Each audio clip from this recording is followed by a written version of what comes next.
you wanted the best, you've got the best podcast. The hottest podcast in the world. The Chris Voss Show, the preeminent podcast with guests so smart you may experience serious brain bleed. The CEOs, authors, thought leaders, visionaries, and motivators. Get ready. Strap yourself in. Keep your hands, arms, and legs inside the vehicle at all times, because you're about to go on a monster education roller coaster with your brain. Now, here's your host, Chris Voss.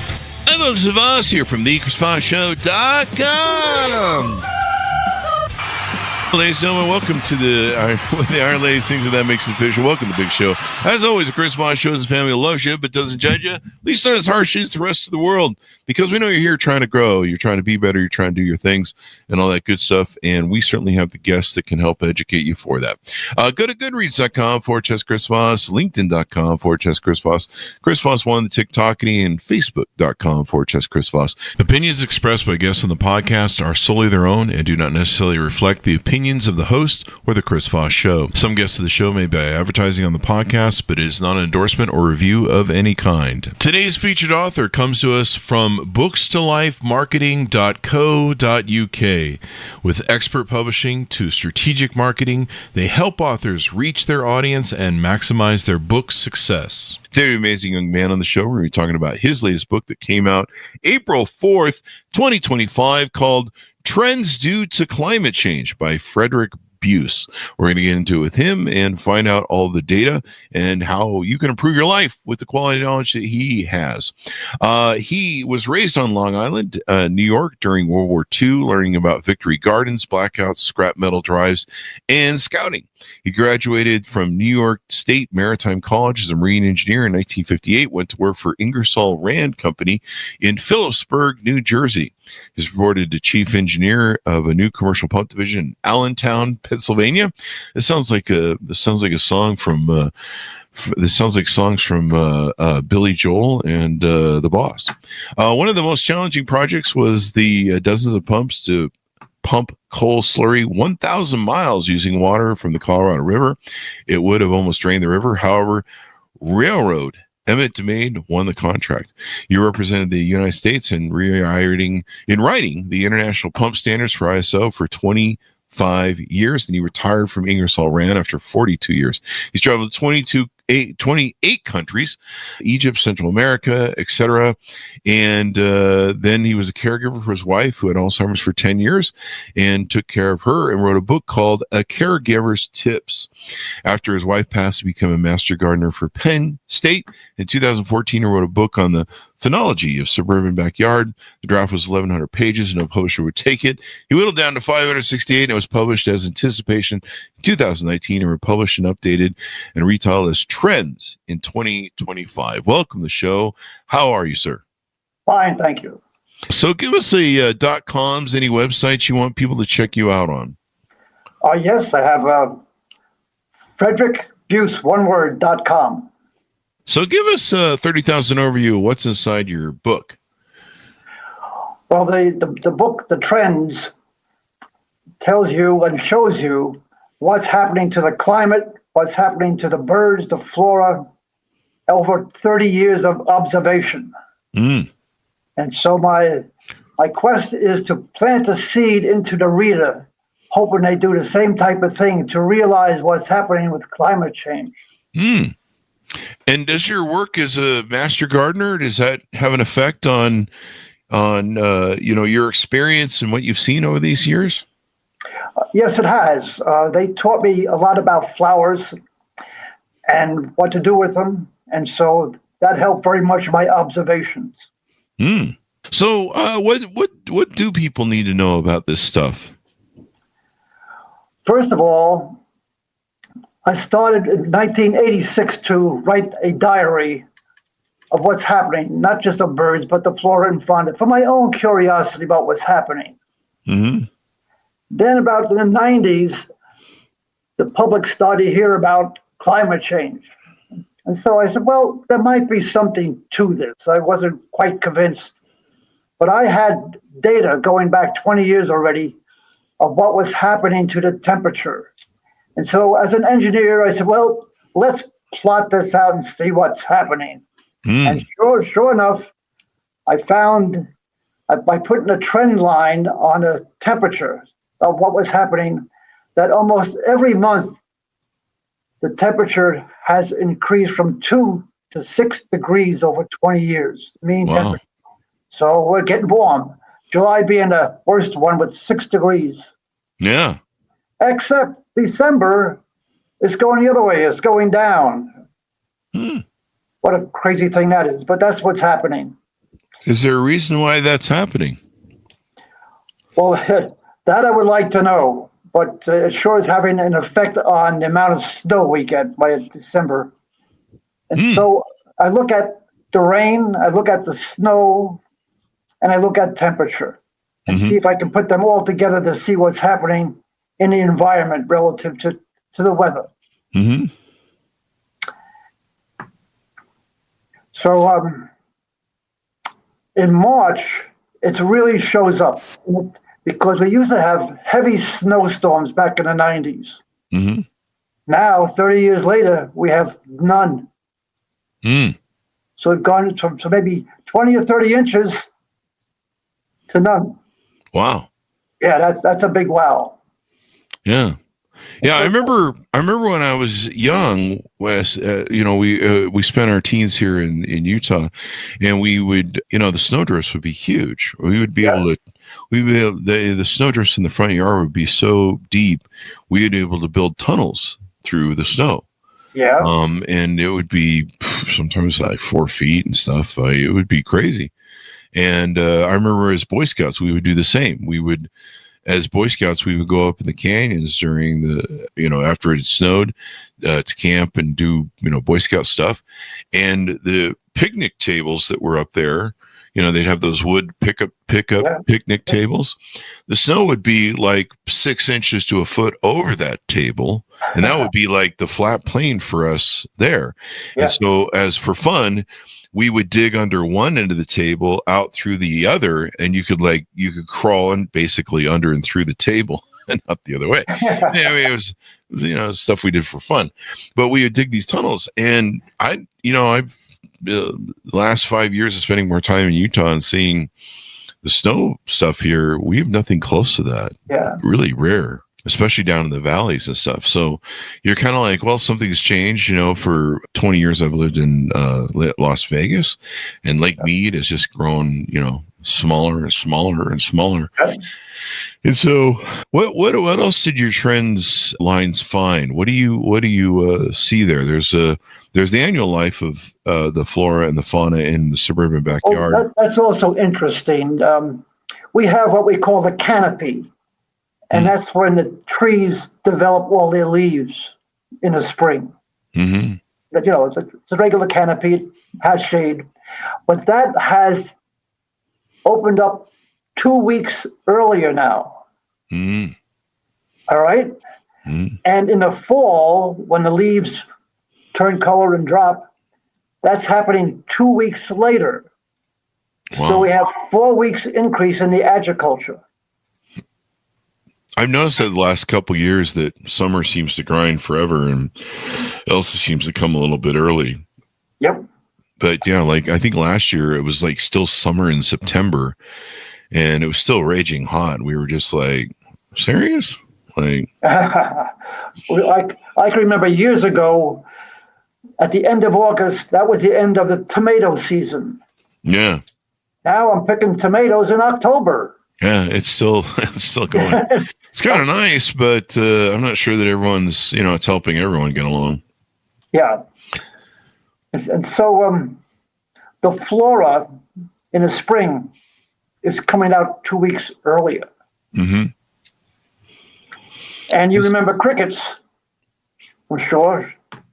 And the crickets are cricketing 2 weeks later now. Oh, wow.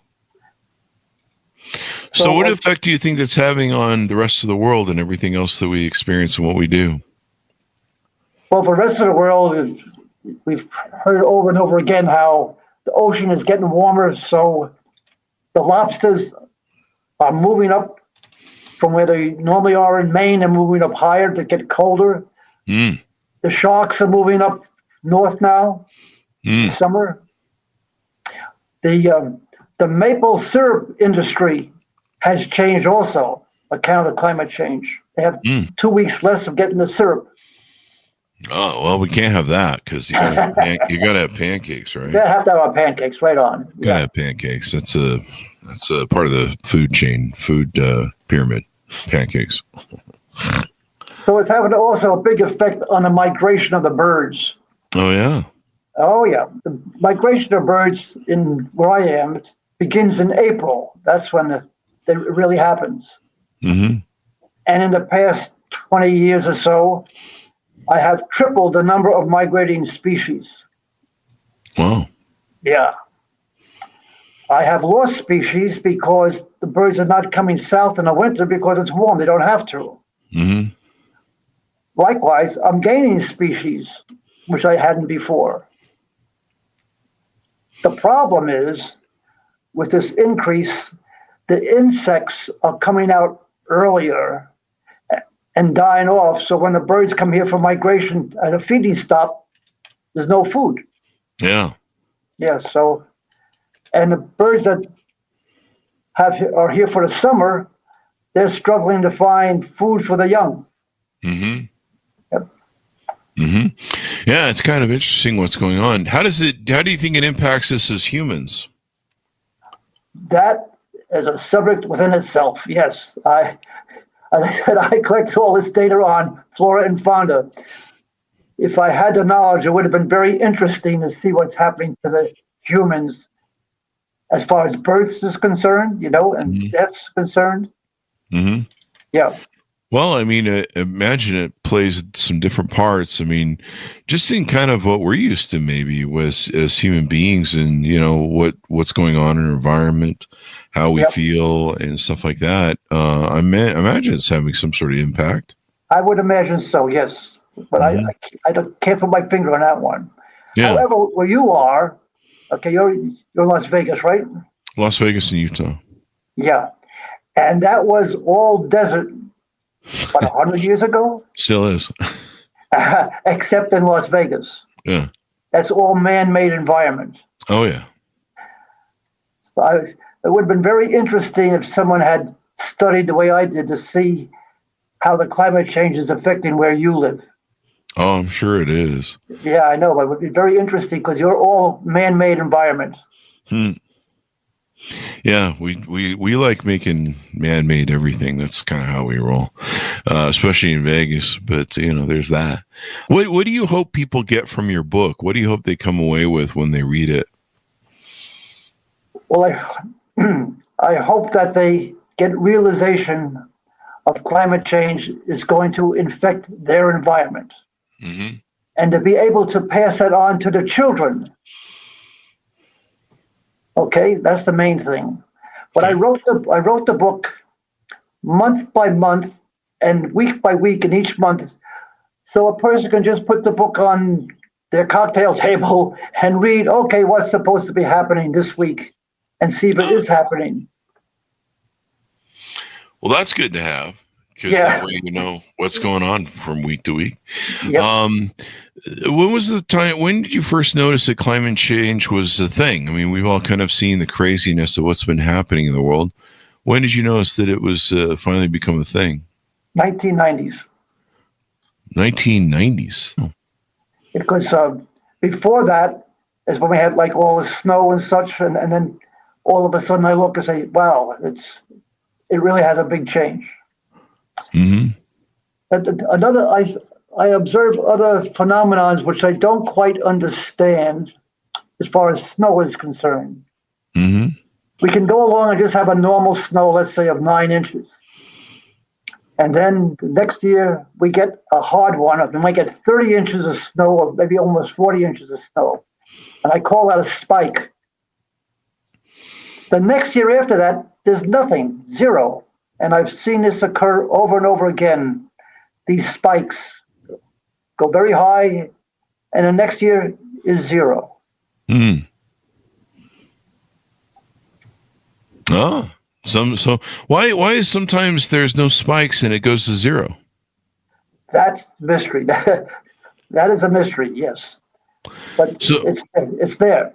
yeah. So what can we learn from that mystery? I mean, we need to know more, right, or something? Yeah, yep. Well, it would tell you that you might think everything is going along nice and smoothly, Mm-hmm. and bingo, watch out. Yeah, it just happens. But even with the research, you feel that something has definitely changed permanently in our environment the last 50 years. Is that correct? Yes, that is correct. Yeah. Mm-hmm. Now, the thing is, when I first did this and plotted it, it looked like the silhouette of the Rocky Mountains, all right? Went up and down, up and down. I said, well, how can I rationalize what's happening? So fortunately, on a computer, I just had to hit trend line, and lo and behold, I got a nice straight line. Mm-hmm. And sometimes it went up, sometimes it stayed level, and sometimes it went down. And so this trend line is what I use as a base on everything, Hmm. as far as flowers, when they bloom, when they don't bloom. And with the blooming of the flowers, I find that they basically are blooming early by 2 weeks. Mm-hmm. But if they start off blooming 2 weeks later above my trend line, all of the perennials for that year seem to be blooming 2 weeks later or earlier. Mm-hmm. So what starts in the spring seems to follow throughout. Wow. What starts in the spring falls throughout, and off you go. Yeah. The uh, looking over this data, you want people to learn from it and stuff. Tell us about what you see for the future. Where do you see us going, and what do you see happening with the future? How far is the future? Right now, a lot of the trend lines show we're going to have warmer weather. Mm. Okay, and if that's because I'm looking at 20 or 30 years. But if I look just at 5 years, there's a reversal in the trend. Mm-hmm. And I don't quite understand that yet. But to answer your question, what's in the future? You know what a planting zone is? No, tell us. Okay, a planting zone, there's about 13 of them in the United States. And each state has a different planting zone or more. The numbers go from basically down to 13, which is the southern part of the country. Pennsylvania, our planting zone is 5 and 6. What does that mean? That means the plants that you put in will survive the winter. And so depending on what zone you are, you plant different perennials or shrubs or trees that will survive the winter. And so that the planting zone is changing. So from Pennsylvania, we're going from 5 into 6. So if you're on a borderline now and you're building a new home and you're putting in trees, you should almost look and plant trees for the next zone, take into account 30 years from now. Oh, wow. And where you live, your state has at least 4 zones. And the zones where you have temperatures which are real cold are not cold anymore. So the snow is not there that you had before. And so the water that you depended on in the summer might not be there. That's how the planting zones are changing. Mm-hmm. And you talk in your book about the flora. What is the flora? That's all the flowers. Oh, okay. All right. Then. I wasn't sure if it was like... It's the shrubs, the perennials. That's the flora. Mm-hmm. Now, you also talk in your book about what you call the cyclic year start. What is that? The cyclic year. The cyclic year is the phenomena of the life of the flora and fauna. It's outside life. And I start my year in March because that's when it's the awakening of life outside is in March. So my book starts in March. Okay. And to make things simple, instead of having 54 years, I make 48 weeks. I make 48 weeks. I'll go crazy here. I have 48 weeks instead of the 54. Huh? It makes it easier to plot things out. Pretty interesting. So, with this, I know you've written some other books. Do you want to get a plug in for those as well? Oh, sure. I have the book on caregivers tips. That's on Alzheimer's. Mm-hmm. I spent 9 years as a caregiver for my wife. And the book is written from a man's standpoint of caregiving. Mm-hmm. And what I did is I put in 134 different tips for caregivers. It's a very practical book because a lot of people have no idea when this awful disease hits a member of the family. Yeah. And it can be very devastating in all kinds of ways. So that's what caregivers is about. Mm-hmm. The other book, I said lifestyle of backyard birds and the change due to climate change. What's happening to their lifestyle. Mm-hmm. So where Trend's book takes flora and fauna into account, this is just for bird lovers. And so I've been here 55 years, and I have observed 79 different species flying over the house in one way or another. Oh, wow. Yes, quite a bit.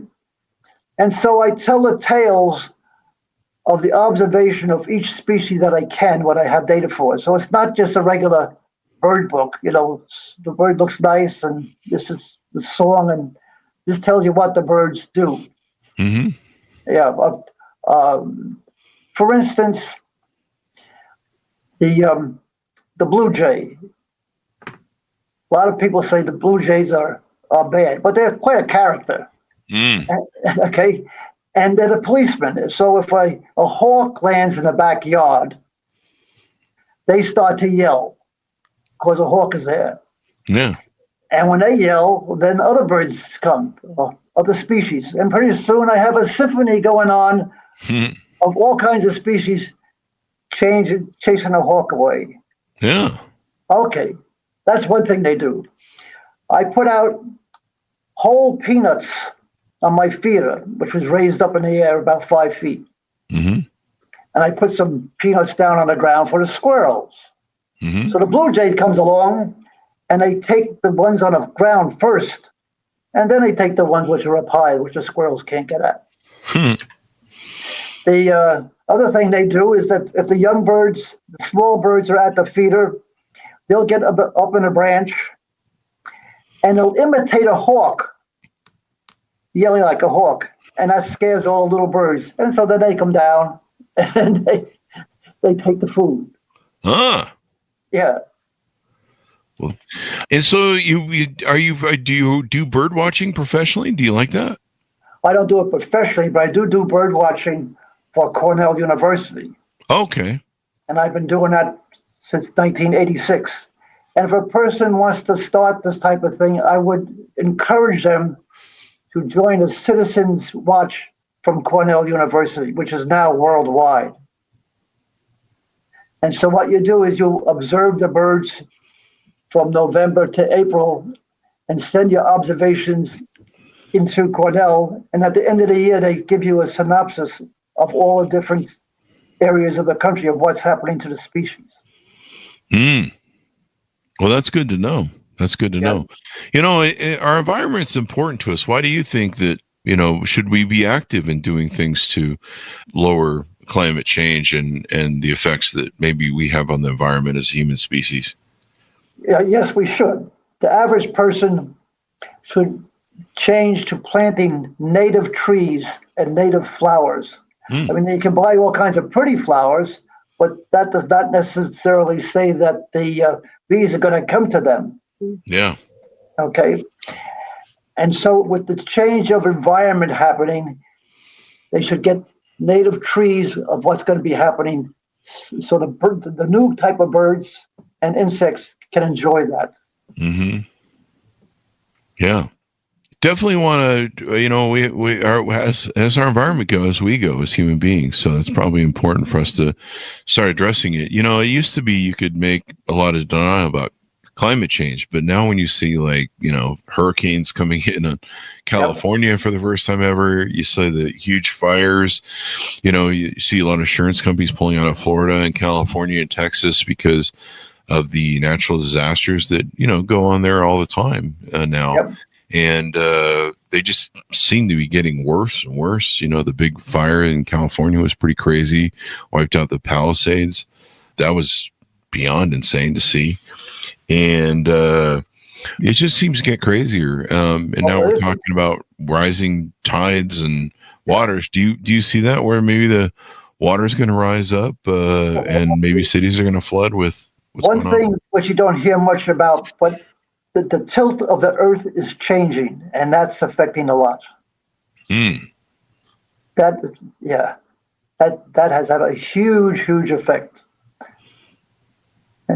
And some people say, well, how's that happening? Well, the melting of the ice changes the weight of on the surface, now going to water. Some people say, well, it was the big dams in China might be affecting the weight of the earth. But there is a change happening. Mm-hmm. Yeah, it's hard to deny it with what's going on. What's some other advice you give to people? I mean, plant trees that are maybe native, the ones that the bees will like. There was a time there where the bees seemed to be struggling to stay around, and so they were dying off. Yes, and you got to have bees to pollinate everything. And, of course, a lot of our sugar comes from honey. What other piece of advice do you give people? Well, there's a controversy about letting your lawns go fallow. All right. What does that mean? That means you just let it go wild. You don't cut the lawn. Okay. You might want to keep on cutting the front lawn, but if you have a huge back lawn, you just let it go. And so what happens is that now you have changed the environment for birds and insects. Okay, so now the birds have additional nesting areas. You will get different types of birds by having that happen. Mm-hmm. You get different insects. Otherwise, I had an area next to me go fallow. And what happens is the lightning bugs now come up differently. More lightning bugs. Okay? So, oddly enough, they complain about the insects might be due to all the nice tractors that people are cutting their lawn with is compacting the soil and preventing the insects from emerging out of the soil. Mm-hmm. In Vegas, we do a thing where we do xeriscaping. They paid a bunch of people to tear up their lawns back in the day, and they try not to let people install new lawns. Yeah. And they have xeriscaping, and I really love it because I don't ever have to mow the lawn. But it's basically you just put down rock, and then you have these drip tubes, the drip watering system that will water small plants that are designed to live in the desert. Yeah, okay. And, they give you some beauty. All right. And that seems to work really well for Las Vegas and stuff. Yeah, okay. Well, I know in England that they have this fallow way of doing things now. Oh, really? Some people object because they say, well, you might encourage more ticks and other insects, But it's all part of nature. Mm-hmm. Yeah. I often see people, like, I'm always amazed. In Vegas, everything's very conservative on water. They actually have water police that go out, and if you're a business or you are running water down the street from your sprinklers, overwatering, they get after you and confine you. But in California and Utah, man, I've seen water just run down the sidewalk like a freaking river, and I'm just wow. All right. And I'll go look at the sprinkler systems, and I'm like, you have this water because we do conservation in Vegas, because you guys get our water from us mostly, and maybe you guys should knock that off. And then you see full beautiful lawn yards in California. It's kind of funny. Same thing in Utah. They have front and back full yards, and I tell people there, I'm like, you guys should try xeriscaping, because the money you save just in mowing, okay, let alone water, is it's crazy. Well, back on that subject, when we have the cold winter, but not real cold, but the ground is frozen, but you don't get snow. The water just runs off on a frozen ground now. Yeah. And that causes flooding in the spring. Yeah. We've seen a lot of that. It's the same type of thing. And so another interesting thing in France, I don't know, maybe it was 10 years ago, they did a study about the cell phone waves on birds. Oh, really? Yeah. And they think there's probably millions of cell phone waves, is affecting the birds. Now, obviously, you're not going to cut down on cell phone waves, but that makes sense in a way. It's almost like the canary in a coal mine, Yeah, canary in a coal mine. There you go. Great song by the Police. Yeah, well, that's and all the amount of CO2 we have in the air is killing off the birds too. Same type of thing. There you go. Well, any final thoughts as we go out? Anything you want to pitch out to people? Any messages you want to share with them before we go? Well, I have another book coming out probably in September. It's called Try and Find Us. It's about my wife and I, 9 years living country as naive young couple, and all the episodes that we had living in the country. Oh, wow. It was a wonderful experience. I almost got killed about 3 times. It was a wonderful experience. How did you almost get killed? Well, in the middle of the winter, my neighbor was getting oil delivered to his house. Oh, wow. All right. And this is out in the country now. And his driveway was built up on gravel, and there was swamp on each side of it. Okay. So you picture this oil truck filled with oil going up this driveway that was frozen, and a swamp on each side, and all of a sudden the oil truck slips off the side. Oh, no. And now how do you remove this oil truck? So the neighbors and I went out there, and we got an old farm tractor and chains. And I crawled underneath and put this chain with a forged hook around the axle. I said, okay, pull. Well, the chain started to get tighter and tighter. And all of a sudden, the chain started to move further. And bingo, the forged hook straightened out like an arrow and went right by my head. Whoa! You stayed under there. Yeah, I was foolish enough. I was giving them guidance to pull. Yeah. That sounds like a dangerous place to be, my friend. Very dangerous place, yes. Oh, God. Just for some oil. Yeah. So it'll be, the book will be all the adventures and stuff that you guys had with your wife before she fell ill. That sounds like a beautiful story for something you could do. I know being a caretaker is hard of someone you love, and you wrote the book fully on that as well. People should check out. Now, if the patient doesn't recognize you from the front, you walk behind them, they might recognize your voice. Really?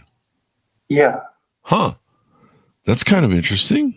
Yeah, and you never take a person with Alzheimer's on an airplane or an airport.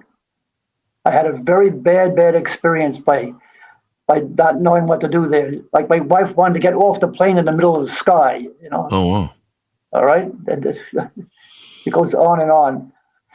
And the most mysterious thing is, ever hear of sundowning? Sundowning, I believe so, yes. Yeah, that's when the patients, when the sun sets, the patient starts to talk to mysterious people. Ah. And even though I'm sitting next to her, I'm not there. Mm-hmm. And she started to talk about subjects which I think she'd do nothing about. Politics or other things. And she just kept on talking. This goes on for a half hour or so, and you don't dare interrupt it. Then after a couple of hours, it dissipates. Wow. It's a real spooky thing. Very spooky. Yeah, Very yeah. spooky. Yes. So as we go out, give people a final pitch out to order up your books and get to know you better online, and what .coms they should do that at. Yep, yeah. My publisher did a very nice job at the website. Yep. What's the .com, and tell people where they can order up your book. Yeah, you can order a book on Amazon. Yes. And then they can also find you at your website at fredericbuse.com. Correct. Yep. Well, thank you very much, Frederic, for being on the show. We really appreciate it. Well, thank you for the invite. Yes. Thank you. And thanks, Terrence, for tuning in. Order the book wherever fine books are sold. It's called Trends Due to Climate Change, out April 4th, 2025 by Frederic Buse. And check out his other books as well. Thanks, Monis, for tuning in. Go to goodreads.com/Chris Voss, LinkedIn.com/Chris Voss, Chris Voss1 on the TikTokity, and all those crazy places on the internet. Be good to each other. Stay safe. We'll see you guys next time. And that should have us out. Fun.